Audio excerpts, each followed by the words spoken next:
Rahuri police Thane हद्दीत गेल्या अनेक दिवसांपासून दरोडे, चोऱ्या तसेच चेन स्नॅचिंगचे प्रकार वाढले असून सदर प्रकारावर आळा घालण्यासाठी जिल्हा पोलीस प्रमुख इशू सिंधू, श्रीरामपूर येथील पोलीस उपअधीक्षक राहुल मदने यांच्या आदेशाने राहुरी पोलीस ठाण्याचे पोलीस निरीक्षक हनुमंतराव गाडे यांच्या मार्गदर्शनाखाली सहाय्यक पोलीस निरीक्षक योगेश देशमुख यांनी श्रीरामपूर येथील वाहतूक शाखेतील देवीदास राजगुरू, प्रकाश वाघमारे, सोमनाथ सायंबर, रवींद्र कोकणी, प्रसाद इंगळे, सचिन गायकवाड यांना बरोबर घेऊन शहरातील स्टेशन रोड, पृथ्वी कॉर्नर, शुक्लेश्वर चौक आदी भागात 27 मार्च रोजी दुपारीपर्यंत कारवाई करून सुमारे 100 दुचाकींवर दंडात्मक कारवाई करण्यात आली आहे।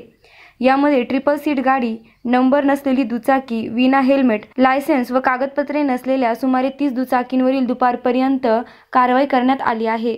दुचाकीची कागदपत्रे पडताळणी केल्याशिवाय कोणतीही गाडी सोडणार नाही अशी भूमिका पोलीस निरीक्षक हनुमंतराव गाडे यांनी घेतली। तर या कारवाईने चोरीच्या मोटरसायकली मिळून येतील, त्यासाठी नागरिकांनी पोलिसांना सहकार्य करावे अशी प्रतिक्रिया पोलीस निरीक्षक गाडे यांनी व्यक्त केली आहे। कारवाईच्या दरम्यान आपल्या कार्यकर्त्यांच्या मोटरसायकली सोडवण्यासाठी तालुक्यातील अनेक पुढाऱ्यांचे फोन पोलीस निरीक्षक हनुमंतराव गाडे यांना आले, मात्र कागदपत्रांची पाहणी करूनच मोटरसायकली सोडण्यात येतील अशी भूमिका गाडे यांनी घेतली होती। यावेळी दुचाकी मालकांनी पोलीस ठाण्याच्या आवारात प्रचंड गर्दी केल्याचे दिसून आले। SP 24 ताससाठी मीनाश पटेकर, राहुरी।